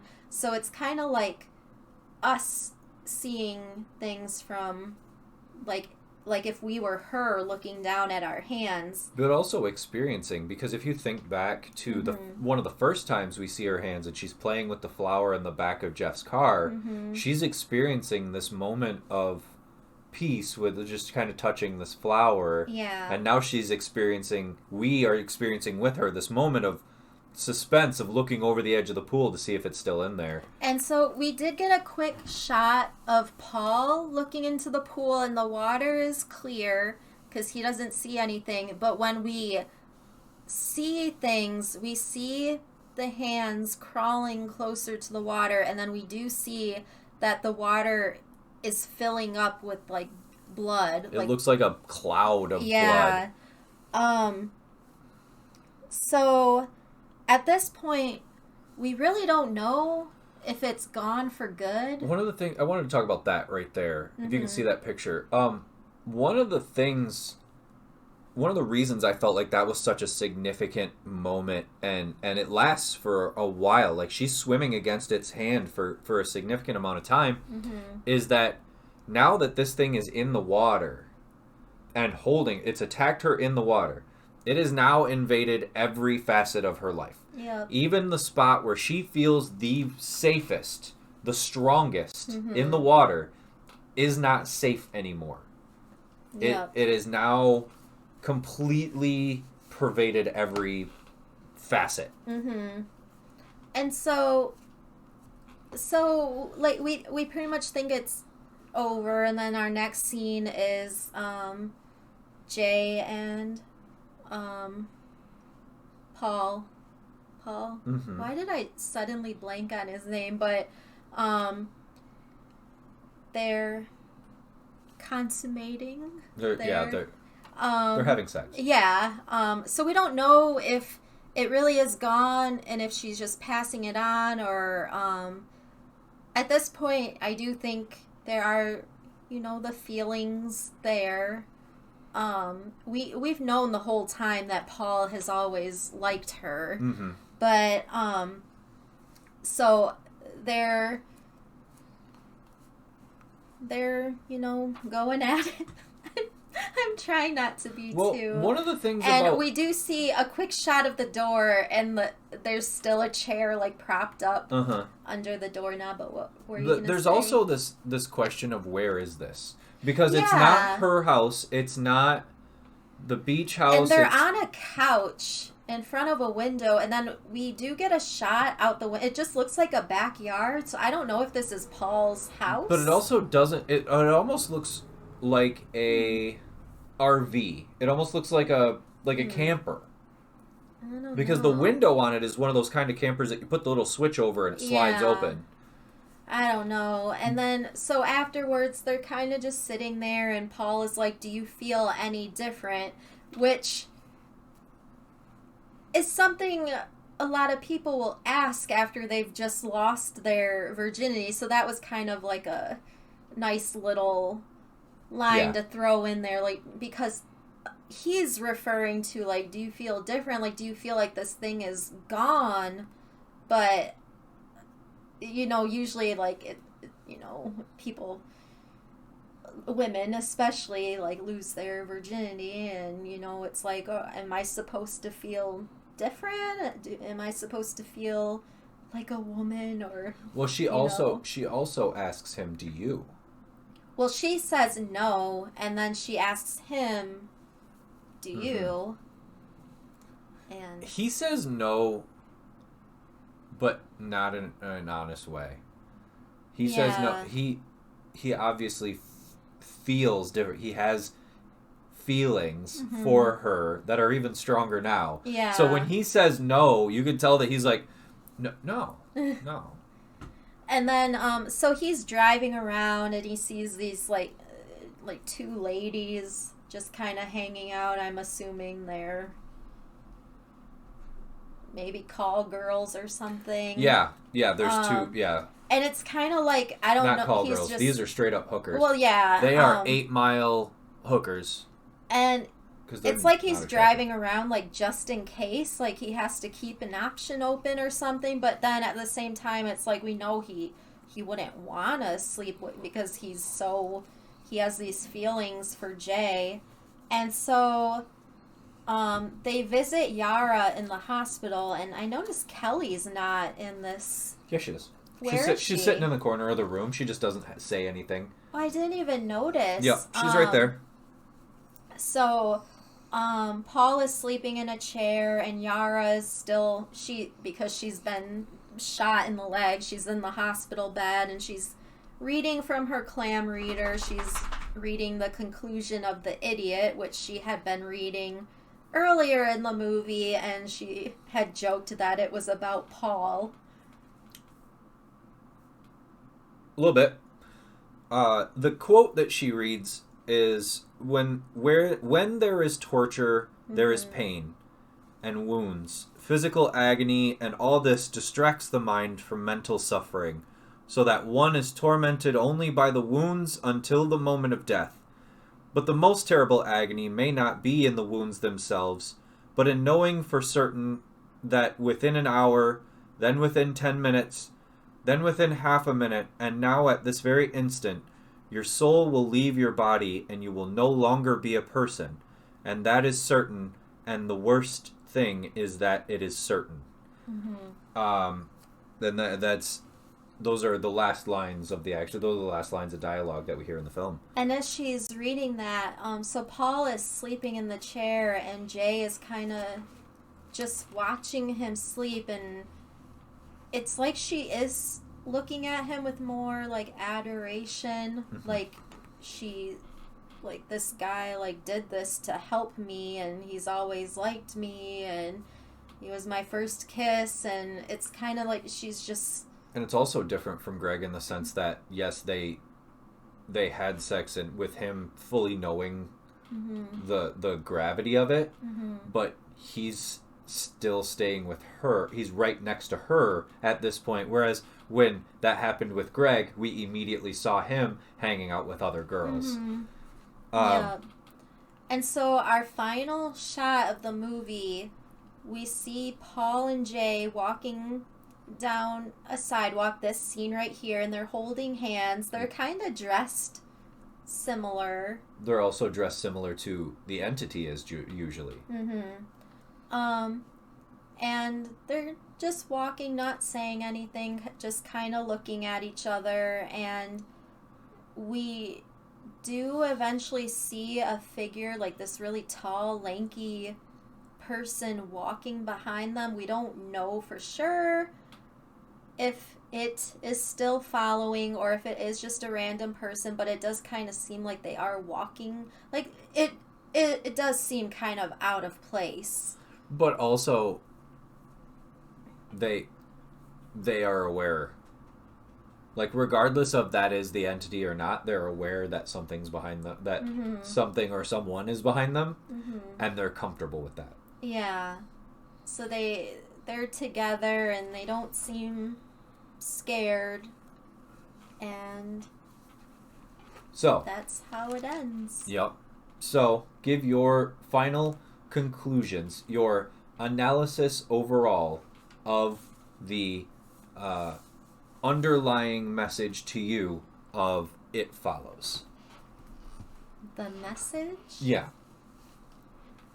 I don't know about, like, an exact message. Like, I still feel like I interpret something different every time I watch the movie. Like the end, for example, it's like, are they safe now because, like, it's more like a relationship, it's more, it maybe blooming into love, and if they're just, passing it back and forth between each other, like, is it really gone? Like, did they really defeat it? Because technically Paul, like, shot it twice in the head. Why wasn't it completely done the first time he shot it in the head? Like, and then why the second time? Like, what really was it? Because it was Paul that defeated it for her? Because she had shot it previously before and nothing had happened, but I don't know. I still feel like I need to mull it over more because I see different things every time. What are your thoughts? So I got a pretty distinct message this time. Mm-hmm. Yes, he used the explicit of sexual passing, sexual transmission, as a easy way, not easy, as a communicable way of showing the damage a person brings into a relationship with anybody. And it's not just a romantic relationship, but relationships in general. The damage a person carries with them at all times. And I feel like it's eventually nullified by that person who accepts the damage you bring. And that's why we see them in white at the end. And I don't think we see anybody wearing white other than the entity up until that very last shot with them. Is they have accepted the damage of each of them. She understands that now as an adult, and we've talked about this dichotomy of childhood and adulthood throughout the film. She understands that now as an adult, there is no one safe place to go to. She can't just go back to the pool and she's totally safe now. All that damage has pervaded into the places she feels the safest. And that's not particularly a bad thing. That's just part of growing up. Yeah. So, now that the two of them have accepted the damage of each of them, because he also is bringing, we've seen him also bringing baggage or damage or however you want it, bringing his own life into this relationship on multiple occasions. I feel like that's what you were just saying too, is exemplified even in the fact that at this point, every time he grabs her hand, he's grabbing her by the broken hand. Like when he first reaches for her hand, it's the arm with the brace, and even in that final shot, he's like, the director could have easily placed her on the other side, but no, he has them holding hands with her broken arm. So I feel like that's him, like, accepting the broken, wanting to be there, wanting... But also understanding his capability, him having an understanding of being careful. He can't grab the broken hand. He has to be careful with it. Yeah. So, and none of this, and as a film director, and especially a film director who would make a film like this, nothing is by chance. None of these shots, none of these things are just, oh, it happened to be that way. If anybody ever says that about a film like this, they just don't understand filmmaking. Yeah. This filmmaker very explicitly put all these things in here for a reason and has never come out publicly and said all these reasons. So it's left up to people like us to try to find those on our own. And the funny part is, we bring our own baggage into finding these things. You will never find a completely objective person looking into a film like this and not bringing a part of themselves into what they're interpreting. You know what I mean? Yeah. So it comes back around to the audience, which may be the reasons for the hand shots. Yeah, I feel like this time watching it, I really focused more on those feelings of, you know, looking back at your more innocent times and thinking like as a child, like, I can't wait until I'm older because I will be allowed to have more freedom. But now that I am grown up, sometimes I find myself wanting to go back where, like, I didn't have all the responsibilities that I have now, that I could live with having all these dreams. Like, I still have so much to experience, instead of, well, I have all these experiences now and maybe I feel unfulfilled or things have been more disappointing, and, you know, you don't see the world with as much hope as maybe you once did. Like these characters have these fond memories of this place that is now, like, in a dangerous area that they also talk about the corruption of that place, because they say, remember when we were little kids and we'd come here every weekend, and then they go on to talk about, well, remember when we were teenagers and we came here to get drunk. Yeah. We came here to make out with people. But they refer to it as when they were little, oh, remember when Dad used to bring us here to swim and it was so nice. And then, oh, remember when I got drunk and threw up all over your car. Yeah. And they do talk about that transition of the corruption of a place, the corruption of a memory of a place. Yeah, so with this viewing, I feel like I identified more with that, and the scenes of just her hands. I started to view it as, oh, hey, maybe, like, that's the director making us feel like we are Jay twiddling with our hands. And I feel like I've been looking at my own hands more lately. But yeah, like, identifying more with that, like, psychological aspect of the character, feeling like a deeper connection with this character. I just feel like every time I watch this movie, I get something different from it. And I know it is a very polarizing movie for people. A lot of people think it's boring, or they didn't find it scary, or maybe it was hyped up too much when it came out and people were disappointed when they finally saw it. But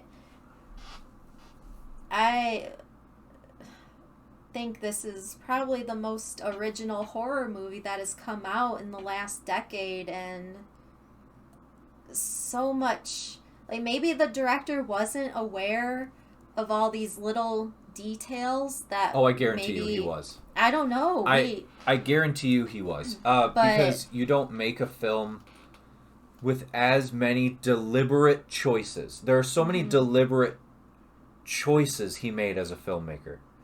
Deliberately showing us things over and over and over. Deliberately showing particular places or ideas or concepts. And showing them to us so that we could very definitely see them. You know what I mean? Not just happenstancely they happen to be over here on the side of the screen. You know what I mean? Yeah. He puts these things right in front of us, and I truly believe as a filmmaker, as the kind of filmmaker I'd like to be, that he's doing that for a very particular purpose. And that's the kind of director who should be applauded, because he's telling more story than we're following with our eyes and ears. So yeah, I just love everything about this movie. I love the acting, the characters, I mean, it's not a plot based in reality, but a lot of it does feel real. A lot of it feels eerie in a lot of ways, because the director does do a lot of things that you're like, well, that seems really odd. Like, again, why is this character swimming so much when obviously it's cold outside? Like, or like the clam reader, like that's obviously something that doesn't exist. So those things that purposely throw you off and make you feel weird. The music is amazing. Again, this movie would not be what it is without the soundtrack. No. Shout out to Disaster Piece, who did just a wonderful job. Which I think I think there's gonna be two. This episode tonight is gonna be just chock full of musical tracks if you listen on Spotify. But especially like I'm gonna put the end credit music right here. And that's also like this very flowy synth, this very drawing music. I truly hope that more people get the appreciation for this film that we have. And this, like we've said multiple times, this is the exact kind of movie our show was made for. And now you've seen that theme. Yeah, and maybe if you weren't a fan of this movie, I hope that maybe you'll give it another chance, or maybe we helped you to maybe think of it in a different way. It really is. I seriously feel like you see something different every time you watch it, so I do think if you didn't like it, it does deserve another chance. So, yeah, that's basically all I have to say about it. All right. So I think that's where we're going to end the episode for tonight.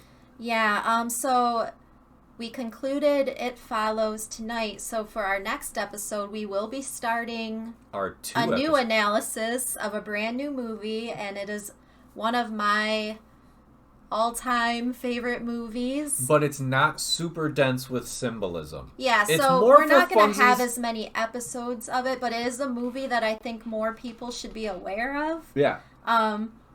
It is from 1984. It is called Streets of Fire. It's not a symbolic film like this one is, but it's going to be a fun one to really explore the usage of time and space and music. It's only going to be 2 episodes, and we're going to be able to like plow right through it. But it's excellent. I mean, when you say that it's a film about music, it's kind of an understatement. So, Streets of Fire, it stars a young Diane Lane, Michael Paré, Rick Moranis is in this movie, Amy Madigan, oh my gosh, who else? Willem Dafoe. I was waiting for that one. It's an early Dafoe movie. Oh, is it? featuring music written by Jim Steinum, wow. who recently passed away. I'm a bit of a Steinum fan myself. Oh my gosh. But, yeah, so we'll... Oh, you think we're going to do a Defoe movie and I'm not going to do this? Oh, Wasn't help that me. precious? So yeah, we'll start... Next episode, we'll start our analysis of Streets of Fire. Our scene again will be Mars Attacks. Which is a dumb movie. And I love it. I haven't seen it since I was young. I haven't. I saw it in theaters, and then it was one of those things that like would play on cable. I haven't seen it in years, and I know for a fact that it's fucking bonkers. So, woo! Get ready for the craziness if you're keeping up with us. And then our themes to be heard will be a video by the recently inducted into the Rock Hall of Fame Foo Fighters. Oh my god, are we doing Learning to Fly? Yes. Oh! Oh my god! I love this video so much! It's so fun! But that is where we will leave off this week. And... Okay, so... Adopt, don't shop. think pink and have a sparkling week. Bye.